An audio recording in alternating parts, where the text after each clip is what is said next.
Pela graça de Deus, nós estamos aqui reunidos em nome do Pai, do Filho e do Espírito Santo. Amém. Inspirai, Senhor, as nossas ações e ajudai-nos a realizá-las, para que em vós comece e termine tudo aquilo que fizermos. Por Cristo, Senhor nosso. Amém. Santa Maria, Mãe de Deus, rogai por nós. Seja bem-vindo, meu irmão, seja bem-vinda, minha irmã. Hoje, sábado, dia 10 de maio de 2025, estamos na terceira semana do tempo da Páscoa. Vamos juntos refletir a palavra de Deus na liturgia de hoje. Lembrando que hoje nós temos a memória facultativa do grande São João de Ávila, presbítero e doutor da Igreja. Façamos a oração coleta, lembrando deste santo. Ó Deus, em São João de Ávila, destes ao clero e ao vosso povo um mestre notável por sua vida santa e repleta de zelo. Dai à vossa Igreja também, em nossos dias, crescer em santidade, pelo zelo exemplar dos vossos ministros. Por nosso Senhor Jesus Cristo, vosso Filho, que é Deus, e convosco vive e reina, na unidade do Espírito Santo, por todos os séculos dos séculos. Amém. E a primeira leitura de hoje é retirada do livro dos Atos dos Apóstolos, capítulo 9, versículos do 31 ao 42. Naqueles dias, a igreja vivia em paz, em toda a Judéia, Galiléia e Samaria. Ela consolidava-se e progredia no temor do Senhor, e crescia em número com a ajuda do Espírito Santo. Pedro percorria todos os lugares e visitou também os fiéis que moravam em Lida. Encontrou aí um homem chamado Enéas, que estava paralítico e há 8 anos jazia numa cama. Pedro disse-lhe: Enéas, Jesus Cristo te cura. Levanta-te e arruma a tua cama. Imediatamente Enéas se levantou. Todos os habitantes de Lida e da região do Saron viram isso e se converteram ao Senhor. Em Jope havia uma discípula chamada Tabita, nome que quer dizer gazela. Eram muitas as boas obras que fazia e as esmolas que dava. Naqueles dias ela ficou doente e morreu. Então levaram seu corpo e o colocaram no andar superior da casa. Como Lida ficava perto de Jope, e ouvindo dizer que Pedro estava lá, os discípulos mandaram 2 homens com o recado: Vem depressa até nós. Pedro partiu imediatamente com eles. Assim que chegou, levaram-no ao andar superior, onde todas as viúvas foram ao seu encontro. Chorando, elas mostravam a Pedro as túnicas e mantos que Tabita havia feito quando vivia com elas. Pedro mandou que todos saíssem. Em seguida, pôs-se de joelhos e rezou. Depois, voltou-se para o corpo e disse: Tabita, levanta-te. Ela então abriu os olhos, viu Pedro e sentou-se. Pedro deu-lhe a mão e ajudou-a a levantar-se. Depois chamou os fiéis e as viúvas e apresentou-lhes Tabita viva. O fato ficou conhecido em toda a cidade de Jope e muitos acreditaram no Senhor. Palavra do Senhor, graças a Deus. Olha, meus amados, a igreja crescia no temor do Senhor, que não é um medo, mas um respeito por Deus, um respeito que tem sido um pouco perdido nos dias de hoje, né? Até mesmo por membros da igreja. Mas o temor do Senhor é o princípio da sabedoria. Nós precisamos recuperar este dom e eu peço que o Espírito Santo de Deus derrame sobre nós esse mesmo Espírito que fazia crescer a igreja. Sim, a igreja cresce e permanece movida pela força do Espírito Santo. Esse Espírito conduz, orienta, instrui. Jesus havia prometido que aqueles que crerem farão obras maiores do que as dele. Aqui nós vemos São Pedro, cheio do Espírito Santo e em nome de Jesus, realizando sinais, milagres, prodígios grandiosos. As pessoas viam isso, se convenciam da verdade. Os sinais, na verdade, não são um show pirotécnico, não são para chamar a atenção, mas sim são a manifestação do poder de Deus que contribui para que todos creiam. Até hoje, a igreja também é chamada a ser lugar de cura física, mental, psicológica e, acima de tudo, espiritual. É a principal cura pela qual devemos passar. Lembrando que sempre que Jesus curava alguém, um paralítico, qualquer pessoa, ele perdoava os pecados, curando espiritualmente, trazendo essa dimensão completa da igreja. Vamos tentar atualizar em nossos tempos esse belo ministério da igreja, de rezar pelos outros, de lutar pela vida de cada um, pela sua cura completa. Porque Deus continua agindo, realizando milagres em nós. Mas é claro que aqueles que abandonam o projeto de Nosso Senhor não terão parte nessa promessa. Nós vamos ver isso no Evangelho de hoje. Mas antes, vamos refletir com o Salmo, que é o Salmo 115, 116b, em algumas traduções. E o refrão diz assim: que poderei retribuir ao Senhor Deus por tudo aquilo que Ele fez em meu favor? Que poderei retribuir ao Senhor Deus por tudo aquilo que Ele fez em meu favor? Eleva o cálice da minha salvação, invocando o nome santo do Senhor. Vou cumprir minhas promessas ao Senhor, na presença de seu povo reunido. É sentida por demais pelo Senhor a morte de seus santos, seus amigos. Eis que sou o vosso servo, ó Senhor, que nasceu de vossa serva, mas me quebrastes os grilhões da escravidão. Por isso oferto um sacrifício de louvor, invocando o nome santo do Senhor. Olha que salmo belíssimo. Elevar o cálice em sacrifício de louvor, para nós, é a participação na Santa Missa, com ação de graças, louvando, agradecendo a Deus, rezando com intensidade com toda a comunidade. É muito belo pensar nisso, que até hoje nós podemos elevar um sacrifício de louvor ao Senhor. É interessante que aqui ele diz, é sentida por demais a morte dos seus santos, seus amigos, né? Deus não quer a morte, Deus quer a vida eterna. Ali, na primeira leitura, nós vemos Tabita, que havia morrido. Deus, por meio de São Pedro, permite a ressurreição daquela mulher, e é claro, é uma ressurreição provisória. Quando chegasse o tempo, Tabita morreria de novo na carne.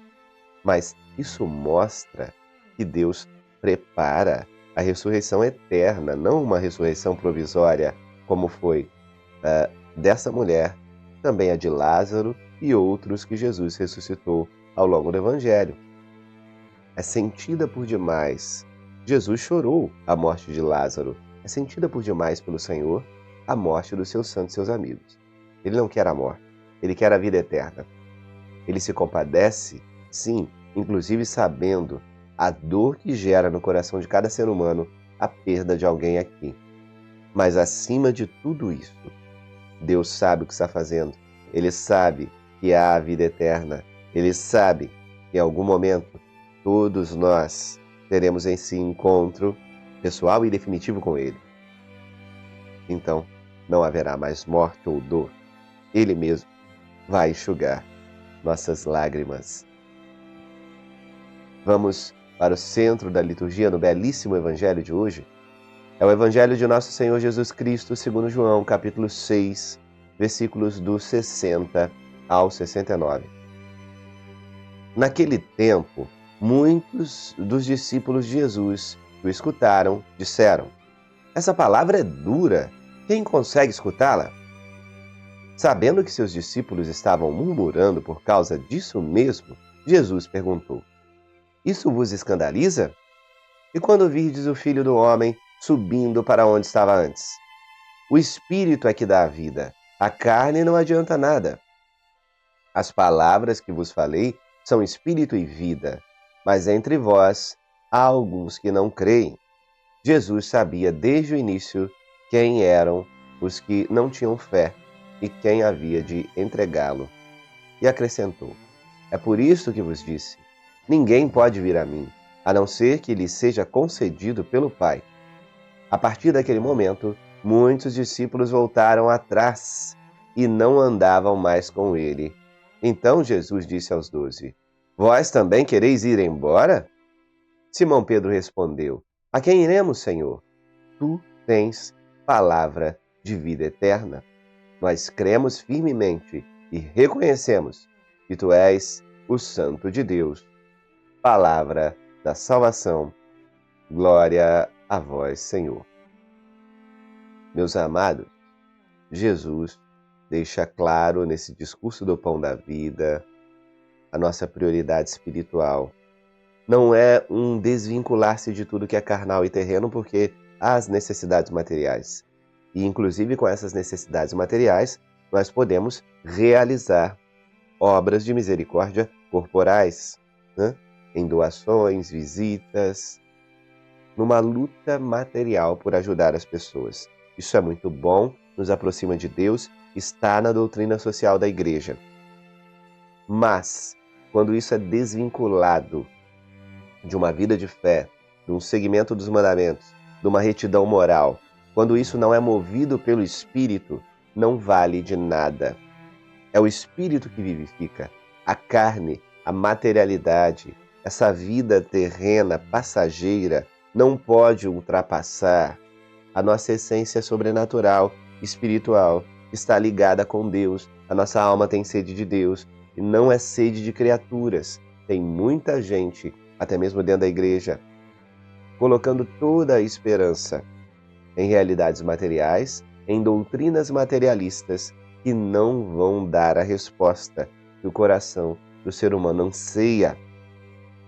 Só Jesus tem palavra de vida eterna para saciar os corações. É isso que Pedro reconhece.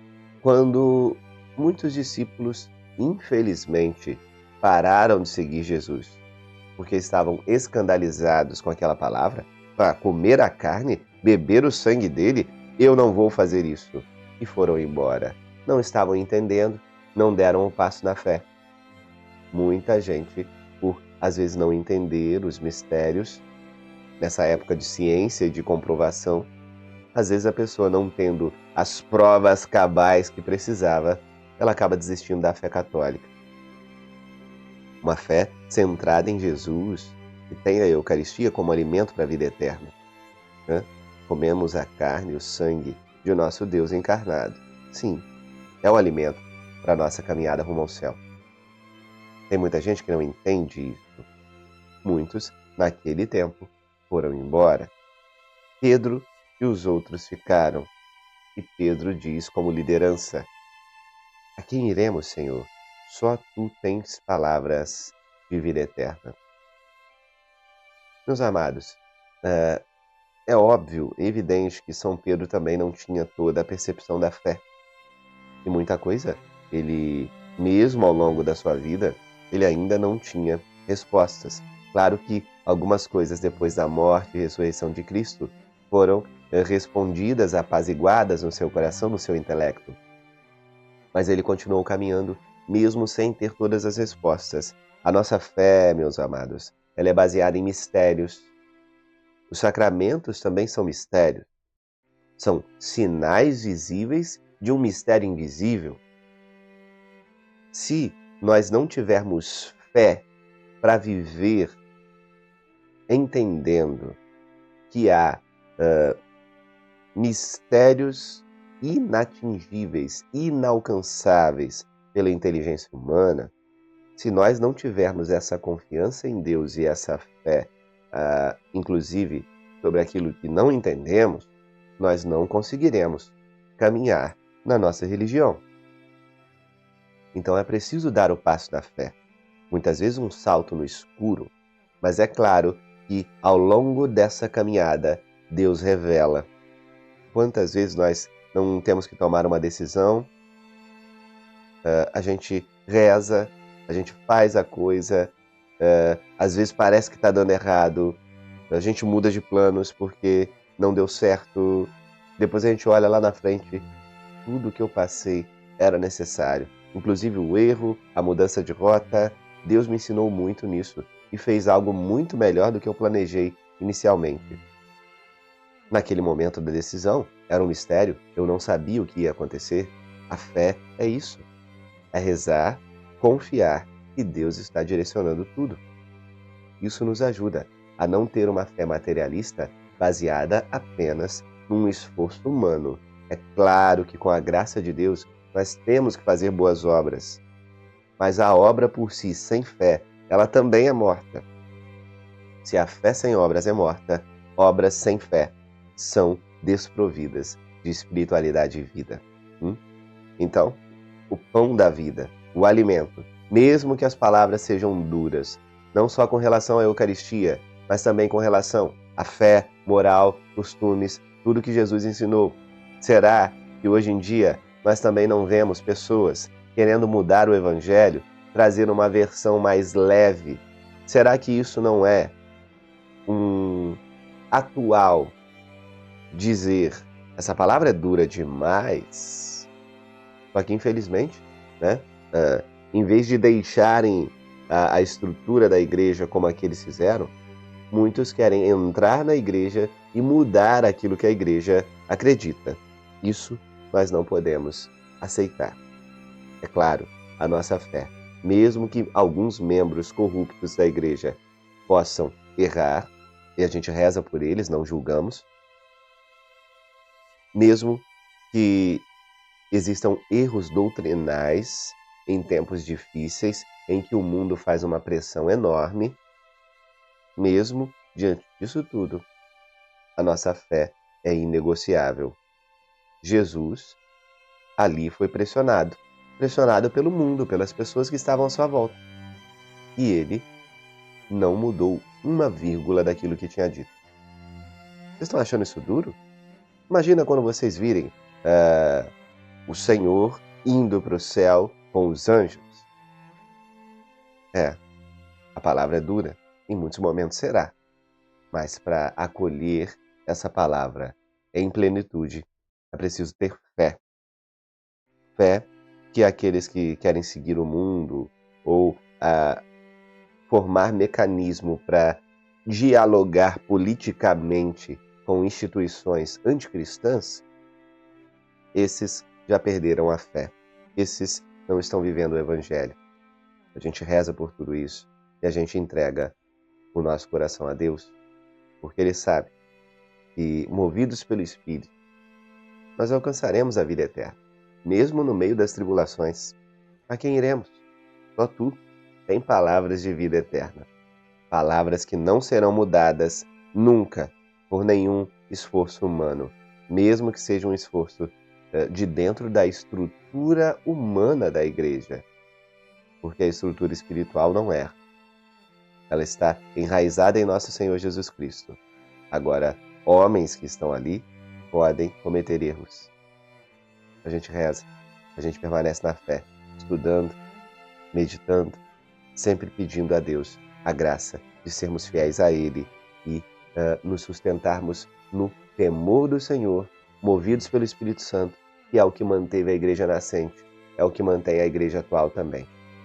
Temor do Senhor, unção do Espírito Santo. Que Deus nos dê essa graça. Louvado seja nosso Senhor Jesus Cristo, para sempre seja louvado. Estivemos e permaneceremos unidos, em nome deste Deus, que é Pai, Filho, Espírito Santo. Amém. Fiquem com Deus e até a próxima. Espera aí, não vai embora. Na descrição desse vídeo tem um convite para você, um link especial para que você participe da nossa jornada bíblica. Se você gostou dessa reflexão da palavra, vem para a nossa jornada bíblica. Vamos aprender com a palavra de Deus. Tem uma comunidade de pessoas que está estudando conosco. Descubra como entrar na nossa jornada bíblica. Você pode escanear esse QR Code, você pode clicar no link da descrição e participar conosco nessa jornada que vai mudar a sua vida. É um convite especial para você. E você que está acompanhando a liturgia dentro da jornada bíblica, aproveite todos os espaços vá na comunidade, deixe o seu comentário abaixo desse vídeo e vamos cada vez mais movimentar este lugar de pessoas que querem amar mais a Deus. Um abraço para todos vocês. A gente se vê cada vez mais na Jornada Bíblica.